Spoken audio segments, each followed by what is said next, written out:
Hi అండి. అందరూ ఎలా ఉన్నారు? సమ్మర్ అంటే మ్యాంగో సీజన్ ఒక్కటే కాదండి, జాతరల సీజన్ కూడా.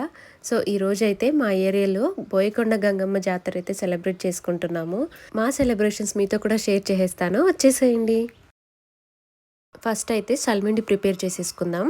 ఒక మిక్సీ జార్లోకి వేయించుకున్న పల్లీలు, 4 ఇలాచీ వేసుకొని మెత్తగా పౌడర్ చేసుకోవాలి. ఇప్పుడు ఒక డేక్షాలోకి మీ స్వీట్కి తగ్గట్టు బెల్లం వేసుకొని కరిగించుకోవాలి. ఒక బౌల్లోకి గ్రైండ్ చేసి పెట్టుకున్న పల్లీ పౌడరు, బియ్యం పిండి వేసుకొని 2 మిక్స్ చేసుకోవాలి. ఇప్పుడు ఇందులోకి కరగపెట్టుకున్న బెల్లం పాకం కూడా వేసుకొని బెల్లం పాకం చల్లారే లోపల సలిమిండి అనేది ముద్ద పట్టేసుకోవాలి. పాకం చల్లారిపోతే ముద్ద అనేది సరిగ్గా రాదనమాట. అందుకని గోరువెచ్చగా ఉన్నప్పుడే ముద్ద పట్టేసుకోవాలి.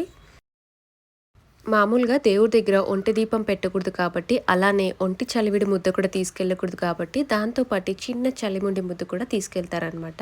సో, మా అమ్మ అయితే ఇలా 3 ముద్దలు ప్రిపేర్ చేసింది. దాంట్లో 2 దాంట్లో జ్యోతులు వెలిగిస్తారు. ఒకటైతే అమ్మవారికి సమర్పించుకుంటారు. నేను డెకరేట్ చేస్తుంటే మా బాబు డిస్టర్బ్ చేస్తున్నాడని వాడికి సపరేట్ కప్పులో కాస్త ఇచ్చేసాము. సో, దాన్నైతే డెకరేట్ చేసుకుంటున్నాడు.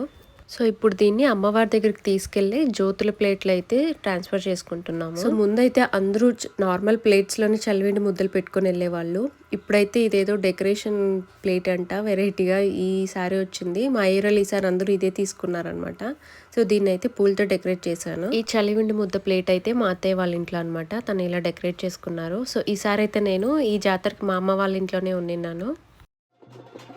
సో, జ్యోతులు తీసుకెళ్లే ముందు అమ్మవారు అయితే అందరింటి దగ్గరికి ఒకసారి మెరవని వస్తుంది అనమాట. అమ్మవారు వచ్చి వెళ్ళిపోయాక అందరూ అయితే అమ్మవారి దగ్గరికి జ్యోతులు తీసుకెళ్తారు.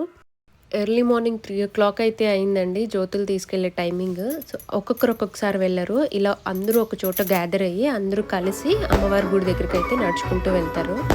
సో, ఫైనలీ అమ్మవారి టెంపుల్ దగ్గరికి అయితే రీచ్ అయిపోయారు. అమ్మవారి గుడి చుట్టూ 3 సార్లు ప్రదక్షిణ చేస్తారు ఆ జ్యోతులు తల మీద పెట్టుకొని. అండ్ అమ్మవారికి ప్రసాదంగా ఎవరైనా ముందుగా ముక్కుపడి చేసి ఉంటారు కదా, గొర్రెలు, మేకలు, కోళ్ళు ఇలాంటివి. సో, అవి అంతా కూడా అమ్మవారికి సమర్పించుకుంటారు నైట్లోనే. ఇదంతా మా ఏరియాలో ఉన్న టెంపుల్ అనమాట, టెంపుల్ వ్యూ. ఇంతకీ మా ఏరియా నేమ్ చెప్పలేదు కదండి. మదనపల్లిలో అనపగుట్ట పైన శ్రీవారి నగర్ అండి, నియర్ నరసింహస్వామి టెంపుల్. ఎవరికైనా ఈ ఏరియా నేమ్ ఐడియా ఉంటే కమెంట్ చేయండి. ఎవ్రీ ఇయర్ చేస్తామండి ఈ జాతర. నాకు తెలిసి ఇది 3rd ఇయర్ అనమాట. సో, అమ్మవారి టెంపుల్ కట్టి 3 ఇయర్స్ అయింది. సో, ఇప్పుడు 3వ సంవత్సరం జాతర జరుగుతుంది. ఈసారి జాతర అయితే నేను మిస్ అయ్యాను. అంటే ఇంట్లోనే ఉన్నాను, బట్ అమ్మవారి దగ్గరికి వెళ్ళకూడదు అనేసి. సో, నైట్ అయితే మా బాబు కూడా వెళ్ళలేదు, పడుకునేసినాడు. అందుకని మా బాబు అండ్ మా హస్బెండ్ డే టైం వెళ్ళి అమ్మవారికి కొబ్బరికాయ కొట్టుకొని దర్శనం చేసుకున్నారనమాట. సో, మా ఏరియాలో అయితే ఇలా సెలబ్రేట్ చేసుకుంటామండి గంగమ్మ జాతర. మరిన్ని మంచి వీడియోస్ కోసం ప్లీజ్ సబ్స్క్రైబ్ మై ఛానల్.